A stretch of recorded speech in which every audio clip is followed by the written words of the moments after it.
Warning, we are about to spoil Mad Max 2, The Road Warrior. If you haven't seen the film and you plan on watching it, leave now and come back later. But if you have seen the movie or you just don't care, then please stick around. Hold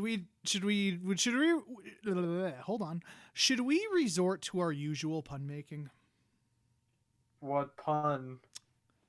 Say something like that, just to be very basic and be like, oh my God, that's crazy. You would say it's mad.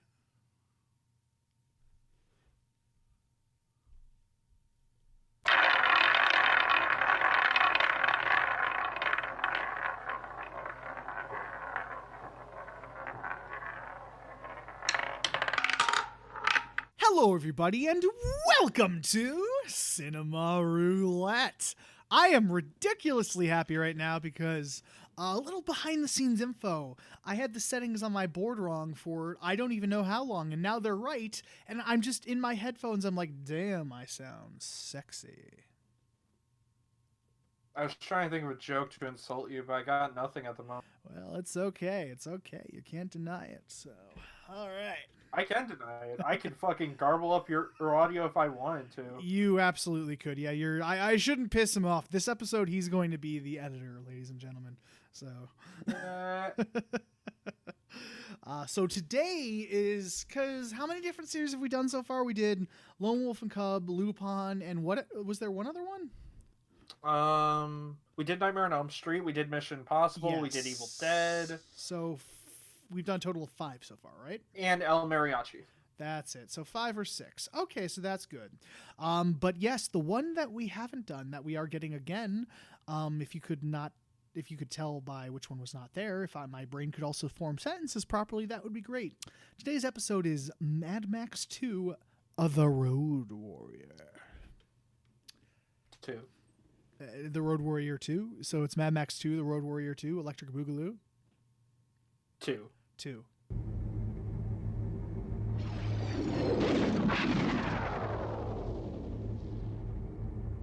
But yes, this is very interesting, and this was great because I had seen Fury Road, obviously, because who hasn't at this point? And I had newborn babies. Well, yeah, but I meant people who are currently living, so or who are old enough to watch an R-rated action movie. I'm sure there's some 8-year-olds who haven't. Oh, I'm sure. But because, I mean, let's be honest, what kind of, little kid and teenager doesn't like heavy amounts of violence? Let's be honest. Oh, God. That made me... It's going to be one of those nights. We've said that for every episode so far. Well, in the past 3 episodes have all started with us saying, "Oh, it's one of these nights." Oh, well, yeah, but it's just, I guess it's been one of those months, and this is the start of a new one. But I had seen Fury Road and the first one, but I had never seen, at least up until recently, The Road Warrior, and I never saw I still haven't seen Beyond Thunderdome. So this was actually... That's the only one I haven't seen. I did see this one a long time ago, but I didn't remember most of it. Yeah. So this was my first time viewing it, and Justin hadn't seen it in a long-ass time, so... And this is the first Mad Max that actually gets the style of Mad Max, with the post-apocalypse, and the GIMP outfits, and the weird-ass cars. Yeah, when you think Mad Max, this is the movie that basically set the tone. This is Mad Max. This is what basically, this is a Mad Max movie. This is what the series looks like. This defined what the series is. So, yeah, let's just go right into the synopsis. It's not going to take long. It's a pretty simple movie. So, I mean, it might take a little while. It's very complex. Yes, so take it away, Mr. Synopsis.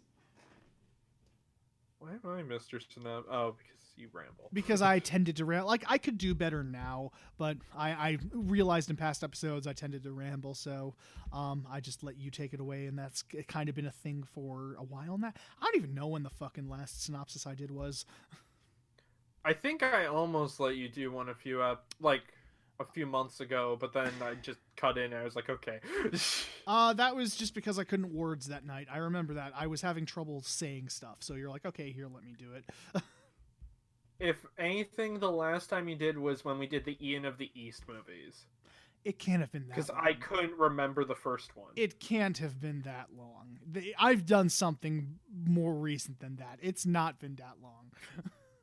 It might have been that long. I don't think if you want to figure it out, audience, episodes up to Ian of the East are all over on podcast apps, and you can listen to all of them. Yes, you can. Again. And again. And again. Forever. Same with Mad Max 1. If you missed that episode, you can listen to that too, which is technically our shortest episode that was not followed up by an extra episode. Was it fucking really? Yeah, because it was like 29 minutes. Nice. But anyway, Mad Max 2 instead of shameless plugging. So we're a good bit into the future after Mad Max 1. Turns out the world went to shit because of an oil crisis and nuclear war broke out. Everything's desert and normal apocalyptic fare. The number one substance everyone needs is oil. Because everyone has gas guzzler cars, because it's a bunch of 70s and 80s cars. Because it was made in the early 80s. So yeah. Well, also that's when the oil crisis they were talking about happened. Yep. So, except, we didn't go to nuclear war yet. Max is driving along doing his usual I'm going to be a badass and kill bandits thing. Sees a big truck. That means nothing. He drives ahead and finds a whirlybird. It's not so much a helicopter, but one like a gyrocopter that holds two people type deal. Yeah.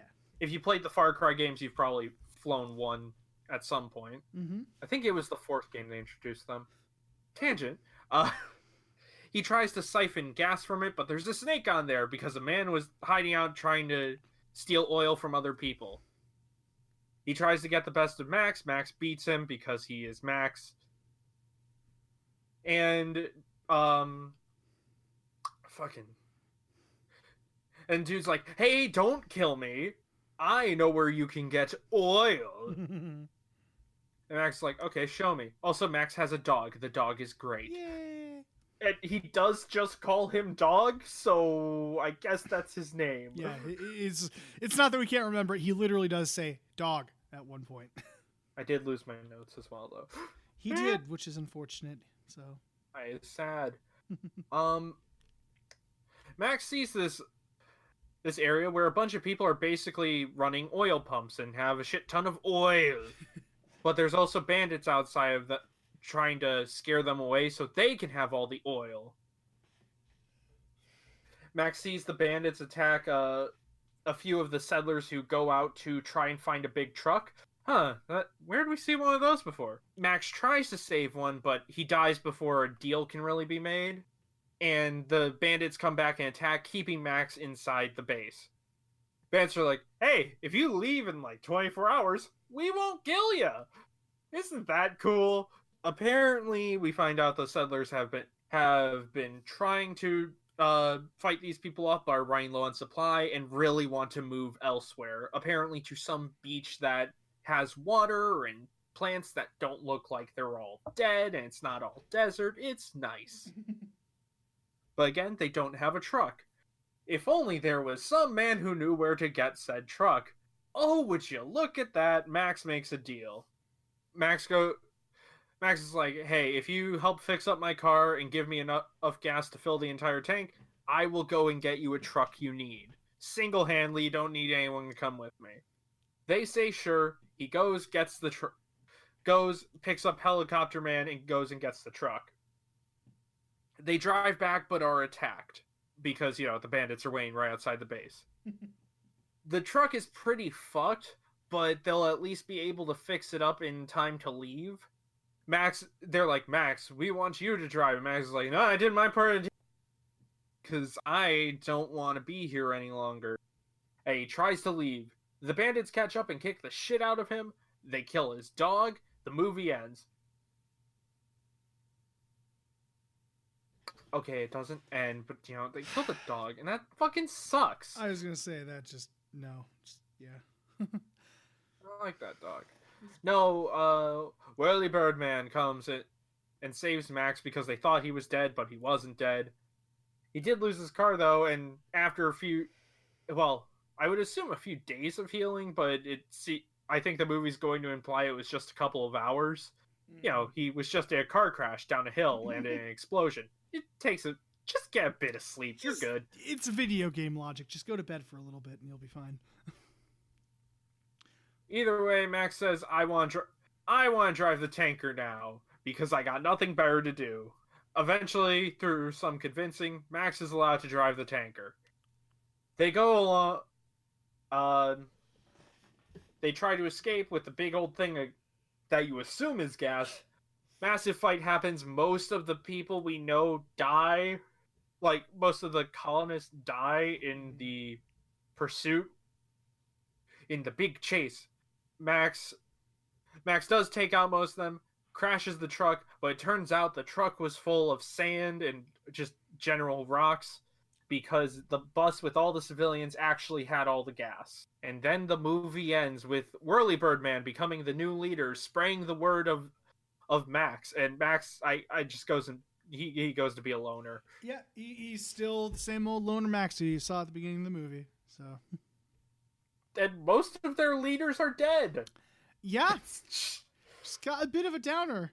My thing is, when I first saw that ending, and like Max walks up and there's sad music and most of the people have died, and then the sand pours out, I was just like, oh my god, is this where they're gonna fucking end it? I forgot that they put the gas on the bus. I was like, wait, were they lying about the gas the entire time? Yeah, it turns out Max was just a decoy.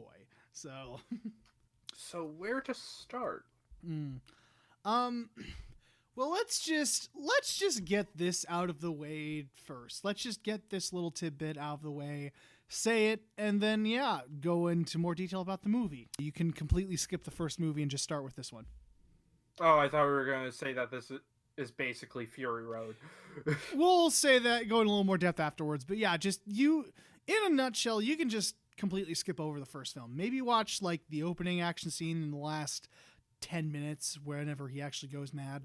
But yeah, this movie, like, it's funny because the first movie it's not really Mad Max. The second movie more set the tone. And the first movie, if you're like a film person and all that, you can probably, appreciate with what they did on basically a shoestring budget and all that. But just for general audiences who want to enjoy an action movie, just go right to the second one. Yeah, they summarized what happened in the first one within like 2 minutes, and that's all you need. Or you can listen to a 29-minute episode of a film podcast. Where we did it, so... Yeah.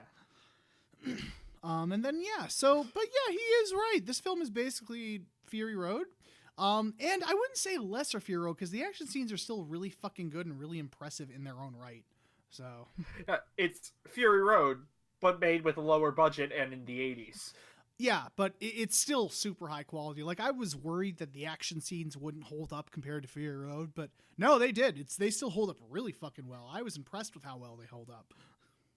I guess we'll save this for Fury Road, but just to kind of end it off, Fury Road does also have amazing action scenes, but for this at the time, this is pretty fucking good for 80s action, even because I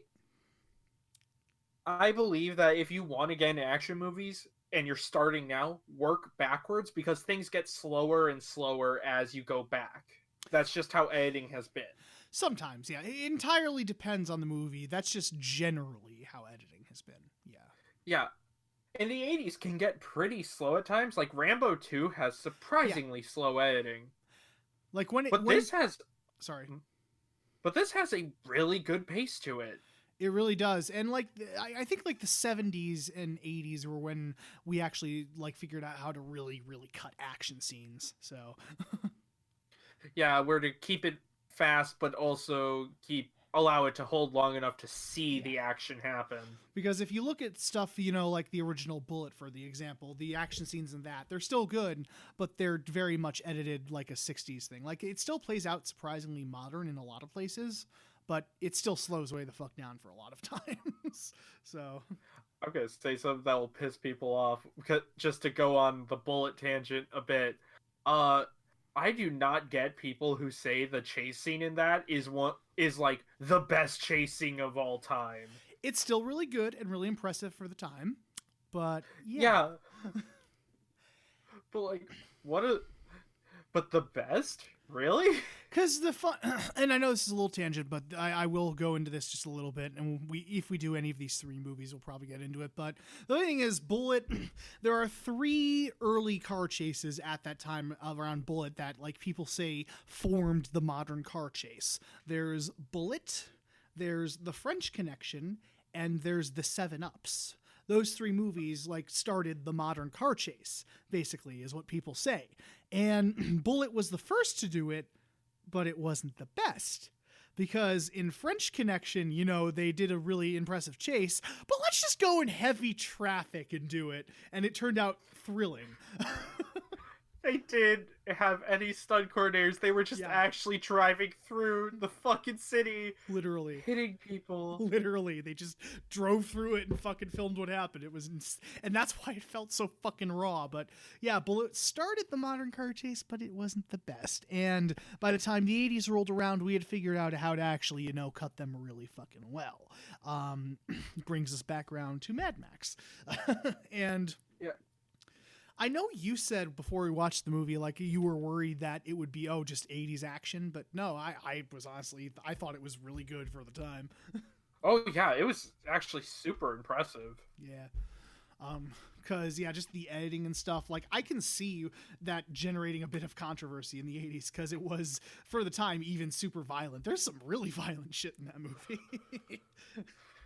There is. You see a guy get almost decapitated by a fucking boomerang. It's great. And the one dude loses his fingers to the boomerang. It was great. Like, you saw that, I'm probably in horror movies, but I don't know if action movies at any other ones at the time had, like, straight up decapitations and shit like that. Yeah, I don't think so. How'd the main villain die? I'm forgetting at the moment. Oh, that was fantastic. That was, let me think, the main villain, I think that was when Max had the truck and the one henchman was hanging off it and they just ran into each other. Oh yeah, he just fucking rams the guy. And both their cars fucking crush the henchman between them in a really, really satisfying end to the whole famous last car chase. Yeah. That whole car chase keeps really good movement up. And I know this is talking about Fury Road again, but the impressive part of both those movies is knowing people were actually driving. Yes, exactly. Especially with 80s action movies, you know there isn't CG there. They're just doing it and hoping for the best. Yeah. And the thing that helped, and we probably said this in the first movie, but because part of the reason that the action scenes were so thrilling and so successful is because Australian stunt actors are fucking insane. You're gonna give us 12 cans of beer? Yeah, I'll crash a car through a motorhome. Fuck it. Pretty much. And it's like, Aussies in general, I'm not trying to hate on them, I'm just saying they're crazy in general, people, and that's why I love them. They're just insane. But Aussie stunt actors? Whew, boy. Yeah, so, and they were... bunch of crazy cats. And but they were probably willing to do stuff that American stunt actors probably wouldn't do, if I'm being honest. It depends on how drunk you get the stunt actors. That's also true. But yeah, that was so fantastically done. And again, just the practical effects helped. And I think that's why Fury Road was such a smashing fucking success, is because there is something about actually having practical effects there. There is absolutely something you can tell, even if you don't know why, because we're film people, we can kind of tell. But even if you're not, people can subconsciously tell, what's real and what's not, because with CG, no matter how realistic it gets, there's still that uncanny valley effect. And nothing really beats actually smashing fucking cars against each other. Yeah, there's a quote from one of the effects artists for Chucky. I forget which Chuckies they did. Or Child's Play. But he said, no matter how real CG looks, people will always know it isn't there. No matter how fake a practical effects looks, people will know it was there. Mm-hmm. That will always be the difference. Yep. And that's why people still watch movies like The Thing, for example, like because just the practical effects were so goddamn impressive. It's just, There's the tangent I won't go on, but yeah, we have to keep it focused here. Well, that's basically it in a nutshell, though, right? for like effects and action. For the tangent, I mean, you want to go to this is basically covering it, right? We'll talk after the episode. Okay. All right. But yeah, just the effects and the editing, and just from a sheer technical standpoint, because they had a much higher budget this time around. What did we figure out? Well, it was 4 million Australian dollars. Yeah, something like that. And like converted to U.S., at least in modern U.S., would be about 2 million, 2.5 million. But we'd have to adjust for inflation, so we're gonna assume it's around the same. So, no, I think I did. It was like 5 or 6 million US. Yeah, 5 or 6 million US, which is a much higher budget than the first. Than the 500,000 they had for the first. And dear Lord, it shows, because he was kind of allowed to go all out with the fucking action scenes, and they're just so much better edited and so much better staged. It's just not even funny. Yeah, it's a lot. I'm kind of excited for Beyond Thunderdome because I'm hoping we get to see more of like the makeshift world that has happened with the apocalypse.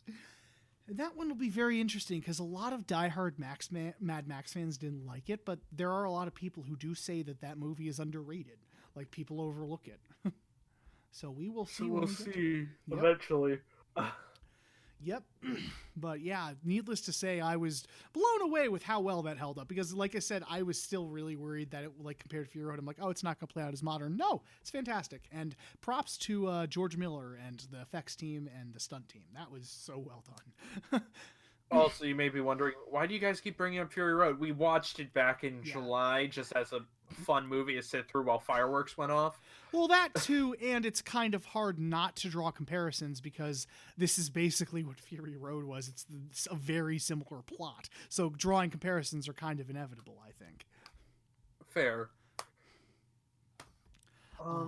And what was I going to say? I had something I wanted to say about just the world that it builds is so interesting. Yeah, it actually has a lot of quiet moments, and it's kind of nice. Yeah. If I'm not gonna lie. Yeah, like it knows, it has great pacing. It knows when to bring in the insane, crazy action scenes and when to take things a little slower and have some character moments. Like, sorry. Oh. Like the moment when Max is leaving to go get the truck, he has to carry these big things of gas while bandits are waiting outside of the settlement. Mm-hmm. And this kid with a boomerang like shows up and helps him hide and pretends to howl like a wolf to distract the guards. Yeah. We called him Boomerang Kid because he kills things with boomerang. And he's literally just credited as Feral Child in the credits. Yeah. So we figured we'll call him Boomerang Kid. This is how Captain Boomerang was born. Weirder backstory than I thought, I must say. He time travels back to Gotham. And it's just, and the style too is just so comic booky, because Miller was originally a comic book artist, right? I don't know. But yeah, it's such an over-the-top fucking, like, the characters and everything are so goddamn over-the-top, it's great. Like, it has a very distinct style to it, and a lot of people have called it, kind of comic booky, because the villains and the characters and everything are very over-the-top, and they're not supposed to be deep or anything, it's just who they are based on how they're dressed and how they're acting. Like, these are the villains, and these are the good guys, and it's very stylized, I should say. I mean, the villain has a hockey mask and, like, this big-ass neck brace for no real reason. Yeah, and he's in a fucking gimp suit, right? Kind of. And he has the fucking revolver that has a barrel longer than most people's forearm. It's like... It looks just like one of the Resident Evil pistols. Yeah.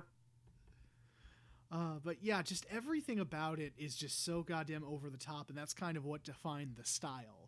And I appreciate the fact that he wasn't afraid to just go all out on that. Like, he didn't show a lot of restraint when it came to the characters and all that. He's just like, fuck it, go all out with it. Why is he wearing a fucking, hockey mask and, like, shirtless, basically? It looks cool. Fuck it. I do love how the people living in the settlement, though, are just wearing basically football gear painted white. Yeah, because I mean, it makes sense. It's a post-apocalyptic world, so for all we know, they could have just like stumbled upon a football stadium and be like, "Oh, let's wear these clothes. They're just kind of here."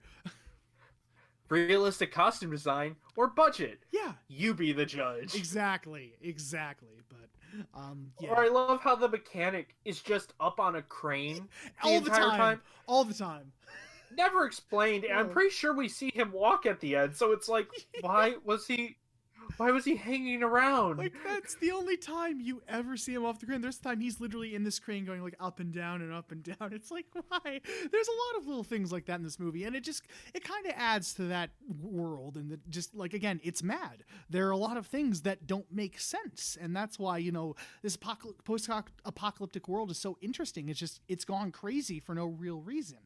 And Well, I mean, there is a reason. There's limited the oil supplies. crisis, yeah. Everyone's fucking angry. But everyone just kind of went nuts, and it's an exaggerated and insane world. And when you think about it, what insanity? Everyone's insane. So what is normal? Apparently, this is normal. I mean, this is just Florida if it was a desert. So I don't know what you're. You're not wrong. Oh Lord. But yeah, no, I love that, and I love the style of it, and I just love how all out he went on this one. Just, he had a distinct vision and just kind of fucking rolled with it. There were things he threw in that just, were random and made no sense, but it was great because of it. Also, depending on what has happened up to this Friday, if you wish, take a shot every time Cameron has said this is stylized or going all out in the last few minutes. I said it like 2 times or 3 times for going all out, and then like twice for the other phrase. I haven't said it all that much. Take shot. You do realize that that's going to force them to rewind the episode. That kind of defeats the purpose of a drinking game. Like, you say the rules beforehand, yeah? Darn, they'll just have to listen to the episode again. You conniving asshole, you. I'm just mad I didn't think of that. That's brilliant. If movies fail, I will be an ad executive, and I will be great at my fucking job. Hey, it's okay. The more you drink, the more enjoyable we become. Some reviews have said that is not true, but they are a bunch of naysayers. And honestly, the characters are all really well done. Let's move on to that. Yeah, even though, again, a lot of this movie is quiet, the moments with characters, they seem human enough. Mm-hmm. They're butt fucking sane, but they seem human. Like, they're still, yeah. I mean, the settlers aren't butt fucking sane. No, they make sense. You're right. It's more just everything else around it, like Copter Man and the insane bad guys and all that. So, I mean, for post-apocalypse, the bad guys are reasonable in some ways. Like, be like, okay, if you guys leave in 24 hours, we'll come in there. It'll be fun. Yeah. We don't have to, do this fighting thing or whatever. Yeah. Yeah, it's just going to waste time and oil, which we don't have. We can't just waste oil, they say, driving around the base for the entire morning. We can't waste oil, saying the people who have mounted flamethrower guns, or turrets, I should say. Yeah, a part of me does wonder, like, okay, who's being the real asshole here when you have enough oil to waste on flamethrowers? Yeah, actually, you would think you would need that for all your cars, but yeah, if you have that much oil, come on now. And I know it's supposed to be like an oil plant, like they show the little pump things going up and down in the background, so they probably, presumably have a shit ton. Yeah, they're extracting... Like, you couldn't come up with some sort of trade deal? Yeah, actually. Whatever, people want power. Yep, pretty much. And actually, going quickly back to the effects, when they blow up that place, that's fucking rad. Yeah, I can't believe I forgot to mention that. There's a giant fucking explosion because they bug off to like let the bad guys chase them and everything, but they just destroy the base, and that explosion is fantastic. It is so huge and so satisfying, it's not even funny.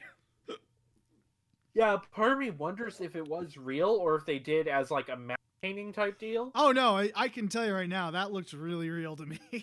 That was Well, I mean matte paint as in they did the explosion for real, but it might have been like a zoomed in shot and then matte painting behind it, so that way they're not setting off that big of a fucking explosion. I don't think it was. I can usually tell when that happens. I'd have to rewatch it and really analyze it. I think that from what I saw, that looked 100% real. And you quipped, it's like, oh, well, I can see why they filmed it in the middle of a fucking desert. Yeah. So we could make that huge fucking explosion because fuck you. But yeah, that moment was just fucking cool. Mwah, so satisfying. When it comes to movie explosions, that's one of my faves. I also liked blonde Mick Jagger as the leader. Just his. Oh no, that was a real explosion. That's what I thought. The filmmakers staged the explosion of the refinery compound. The blast was so big that they had to alert all jetliner. What? Oh, I was hearing an echo of myself. Okay. I was really worried there. I was like, I didn't say anything. The fuck?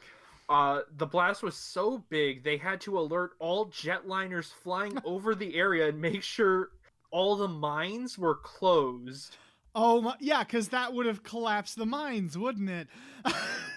Yeah, well, it could have. So. Oh, no, they'll trap Timothy down there. No one gets that joke. I know they don't, and that's what makes it hilarious. But yeah, back to characters. I was just making a joke. I liked blonde Mick Jagger. His face looked just like Mick Jagger if he was wearing a blonde wig. I'm sorry, I couldn't get over Which that. one's blonde Mick Jagger? The leader guy. Oh, right. The leader of the compound. Settlers. Yeah, he looked just like... I actually looked it up to see if it was Mick Jagger, and no, it was not. But his face looked just like him. I was like, Jesus. Boomerang Kid was cool. I don't know how he learned to catch a razor-sharp boomerang, but I guess he did. Because he has that glove that every time the boomerang hits it goes cling, so it protects his hand. Oh, I didn't notice the glove, actually. Yeah, he has a big giant leather glove with like metal in the hand. Okay, second, who gave the 8-year-old the razor-sharp boomerang? That's a very good question. Also, why has no one taught him how to talk? Everyone here speaks English except Boomerang Kid. Exactly. I guess he was just too feral and too stubborn to learn English. I don't know. Fucking Australians, control your kids. Yeah. God. This is the stereotype Australian child. Completely feral and only knows how to boomerang. Damn it. The funny thing is, I would not put it past Australia to actually have that in Australia. I would not put that past them to have a kid who throws a razor sharp boomerang. Just saying. I think that's stereotyping a bit far. No, I know. It's more a joke, but it's more of a New Zealand thing. See, now all the Australian viewers are coming back. We can all hate on New Zealand. I mean, let's be honest here. What did New Zealand even give us? What, Peter Jackson, one of the greatest filmmakers of all time? King, we hate all of you equally. No, we don't. We love all of you equally. We just hate all of you equally. No. We love all of them equally. We will just make fun of them all equally. True. Except, like, the U.S. Virgin Islands. I don't know what to say, you guys. You make up 4% of viewership, and I don't know how to make jokes on that. I mean, what even is the U.S. Virgin Islands? I mean, it's... The two went on like this for about 20 minutes, only proving the stereotype that Americans are ignorant about the rest of the world. Where the fuck were we? Mad Max. We were at the characters, but I think we were kind of done. I mean, Copter Man's cool with his snakes and shit. Yeah, I like how this dude just is like, I got on a helicopter and snakes. Yeah, that's this whole thing is he's like a snake tamer. He tames all the poisonous snakes, and then fucking he goes up top and throws snakes on people, and it bites them and kills them. It's just, yeah, sure, buddy. He did sacrifice one of his snakes, though. He did. Rest in peace, Slithery. In the arms. Wait, they don't have arms. Damn it, we'll get copyrighted, Justin. But they don't have arms. Oh no! What do snake angels look like? Is that what flying sex snakes are? That Cinema Roulette, really asking the important questions. But yeah, I talked about the style, the characters. I mean, Mel Gibson's good as always in the role, so. Well, good as always before the incident. Yeah, that was awkward, but I mean, it's Mel Gibson in tight leather. I mean, where can you really go wrong there?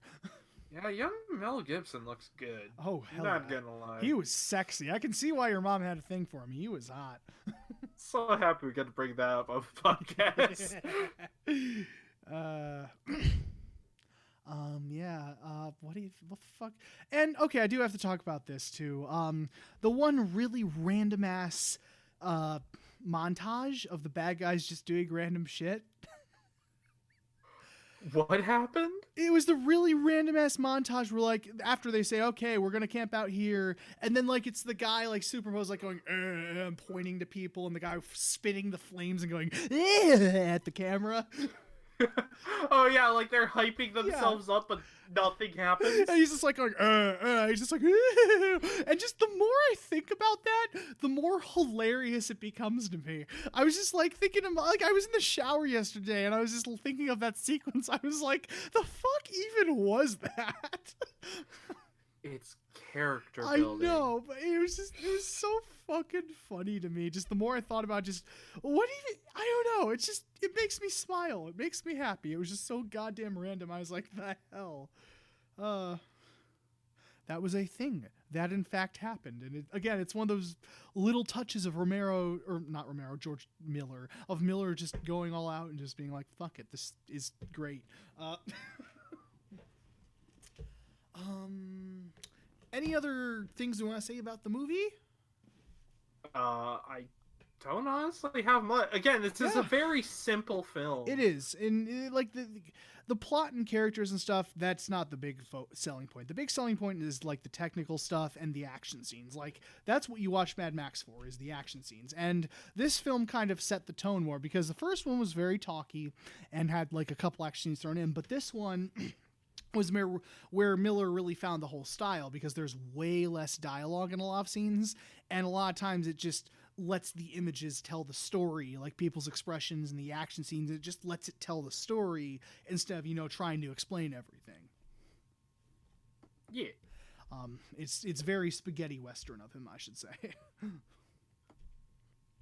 Actually, yeah, this does feel like an oddly post-apocalyptic western, Doesn't in it? a sense. Yeah. Huh. Any more behind the scenes tidbits we want to share or not? I think that's it. I don't really got anything else. I know it started out originally as like a rock and roll movie, but then it evolved into the sequel to Mad Max, so. Odd. Yes. But yeah, that was Mad Max 2. Bitch. Yep. So, I got. Justin. Yes. It's been a while, hasn't it? It has. It's been a while, guys, because we've been focusing a lot on the TV shows because we've had the movies mostly all recorded, so we've been catching up there. But God, we get to spin the wheel again. Yeah, this is probably the most caught up we've been with episodes. Yeah. I mean, like, not having any backlog, because this is being recorded the Sunday of the week it needs to come out. Yeah. So... But just in conclusion, I say definitely check out The Road Warrior. Again, skip the movie and just go straight to this one. We highly recommend it.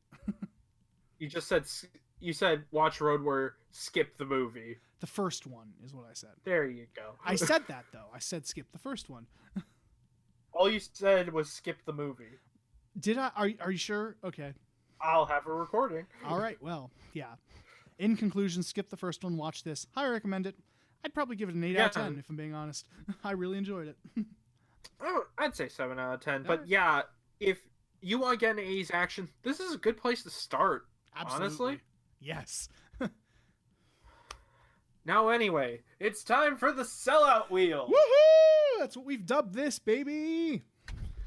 Why have we dubbed it the Sellout Wheel, there's a very simple answer to that. Because calling it the Long Movie Wheel got confusing with the Long TV Series Wheel. Yeah. And since, besides Lone Wolf and Cub and Lupin, these are mostly series where people can go, oh, I know of that, Yeah. and then listen to the podcast. It's basically a sellout wheel. There's a lot of very, quote unquote mainstream series. As much as I hate using that term, that's what a lot of this is. A bunch of normie content. Yeah. Oh, man. Oh, wow. Look at us. Bunch of fucking normies. Why can't we watch, more cult classics like Krampus? Oh, we plan on it. Don't worry. Well, we did, and that wheel got kind of canned. It's complicated. Except for the one episode we did end up recording. We'll post that after the sometime Post after that the 100th. sometime as like a bonus episode. It's kind of hilarious. I need to listen to it because I'm afraid to actually go back to it because the mic quality is probably not nearly as good as it is now. Oh yeah, it was before I even started using my snowball properly. Yeah. So. All right. So is everything set up, good sir? Oh yeah, it's been recording the blank screen for a while. All right, let's do it. Anyway, it is time to spin.